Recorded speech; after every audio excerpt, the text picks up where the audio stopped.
आइए हम विराट कोहली जी के साथ बात करने के लिए चलते हैं। विराट जी, आपका तो नाम भी विराट और काम भी विराट। नमस्कार आप सर।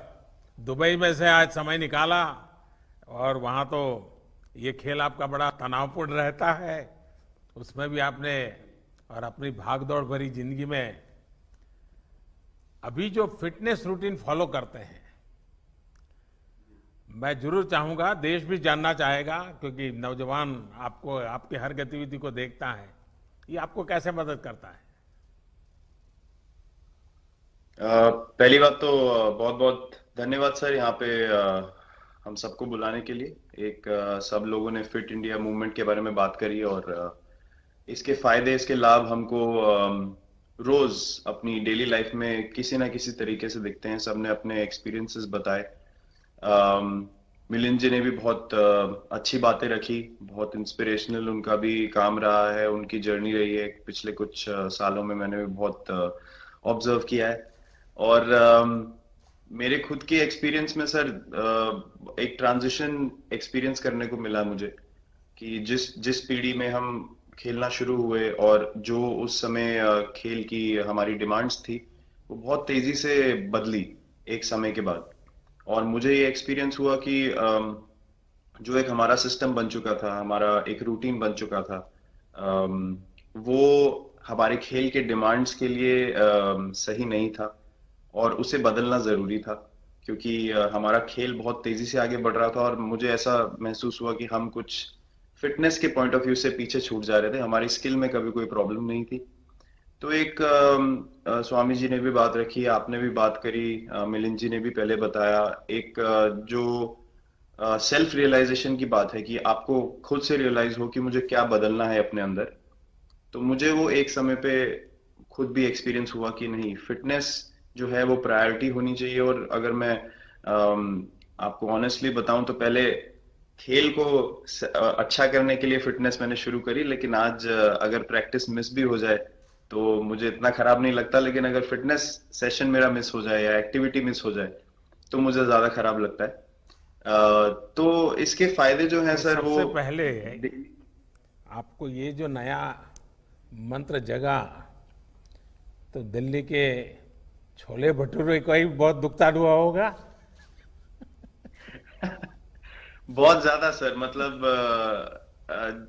जो अभी हमने थोड़ी देर पहले बात करी कि हमारा जो नेटिव डाइट है, एक जिस रीजन से हम आते हैं उसका जो हम वो खाते हैं, उससे कभी मैंने कभी एक्सपीरियंस नहीं किया कि हेल्थ इश्यूज हुए हो या किसी को कोई बीमारियों का सामना करना पड़ा हो। मेरी खुद के एक्सपीरियंस में मेरी नानी, मैंने बहुत समय तक देखा, इतनी ज्यादा उम्र में भी उनकी हेल्थ हमेशा ठीक रही, हमेशा उन्होंने घर का सिंपल खाना खाया।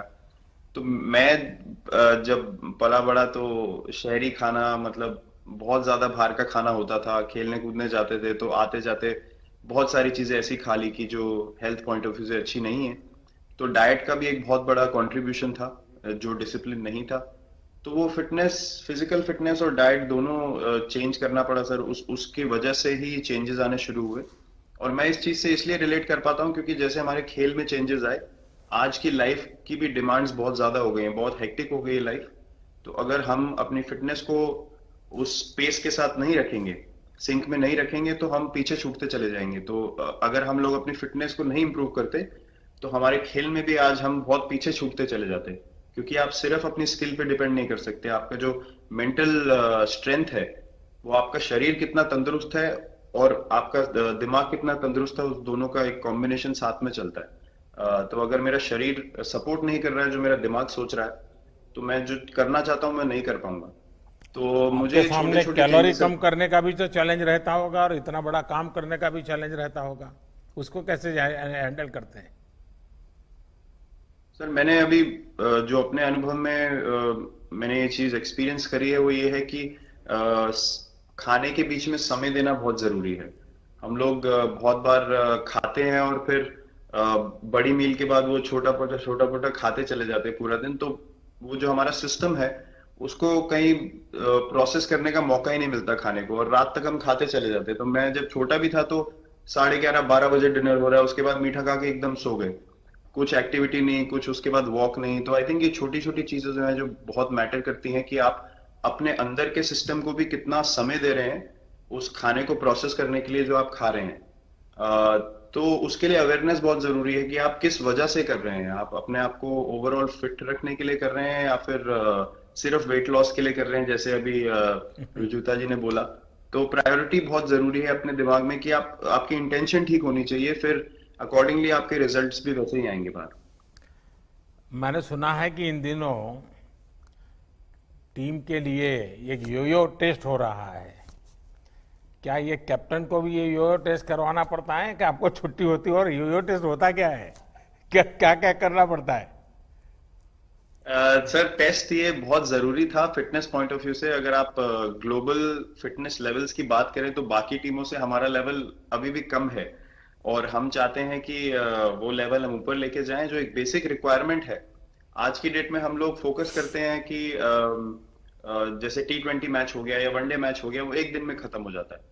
लेकिन अगर हम टेस्ट मैच की बात करें जो 5 दिन आपको खेलना है, हर शाम को आपको वापस जाना है, अगले दिन फ्रेश आना है, तो उस पॉइंट ऑफ व्यू से ये फिटनेस जो स्टैंडर्ड था वो बहुत जरूरी था। और मैं सबसे पहले मैं ही जाके भागता हूँ, और ये कंडीशन है कि अगर मैं भी फेल हो जाऊंगा तो सिलेक्शन के लिए मैं भी अवेलेबल नहीं हूँ।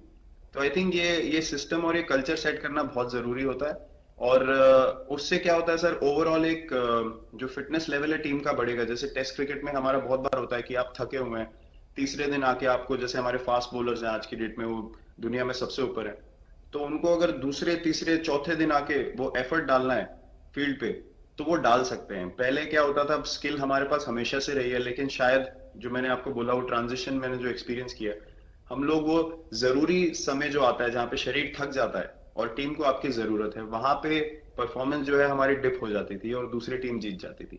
आज की डेट में हमारी फिटनेस की वजह से हम वो जरूरी समय में उस चीज को कैपिटलाइज कर पा रहे हैं और हमारे रिजल्ट्स उसी तरीके से आ रहे हैं। तो एक एक sir benchmark I think elite sports में होना जरूरी है, उससे एक फिटनेस विराट कल्चर जी, बना। मैं देख रहा हूं कि आपका टाइम मैनेजमेंट तो है ही है, लेकिन फिर भी आपकी एक्टिविटी इतनी नजर आती है ना, मैं भी कभी कभी फॉलो करता हूं। कभी थकान नहीं लगती क्या आपको? सर थकान अगर मैं ऑनेस्टली आपको बोलूं, थकान हर किसी को होती है। अगर आप फिजिकल एफर्ट करेंगे तो थकान होगी, लेकिन अगर आपका लाइफस्टाइल अच्छा है, अगर आप खा अच्छा रहे हैं, अगर आप फिटनेस रेगुलरली कर रहे हैं, आपकी रिकवरी अच्छी है, तो आपकी स्लीप अच्छी है, स्लीप पैटर्न्स अच्छे हैं, तो आपकी रिकवरी तेज होगी। तो अगर मैं थक रहा हूं और 1 मिनट में मैं दोबारा रेडी हो जा रहा हूं, तो वो मेरा प्लस पॉइंट है। तो आई थिंक वो मैंने एक चीज एक्सपीरियंस करी है जो बहुत जरूरी हो जाती है। आपका ओवरऑल लाइफस्टाइल कैसा है उसके ऊपर बहुत डिपेंड करता है। विराट जी, बहुत अच्छा लगा मुझे। और मैं आपको, अनुष्का जी को और आपके दोनों के परिवार को निकट भविष्य की शुभ घड़ी के लिए बहुत बहुत शुभकामनाएं देता हूं। धन्यवाद sir, thank you so much.